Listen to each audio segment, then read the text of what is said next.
YSDA are the best dancer in the world,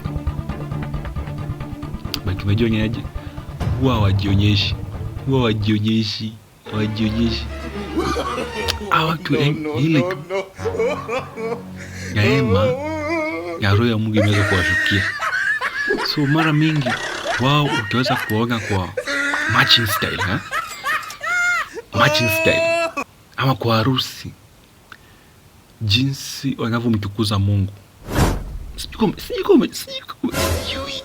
kama umeshaangalia, alafu niambie, hao watu wamejua kudance, lakini ile tu wanamtukuza Mungu. Yaani hawapendi kujionyesha ya kwamba wanajua dance. Hili ni jambo la kwanza. Yaani ile heshima pia ya kwamba wameweza kumheshimu Mungu. So kuna vile pia Biblia inajaribu kutakata kiasi mambo ya dancing. So that's why imepunguza. But they are the best. They are the best. So unapokuwa ukidance,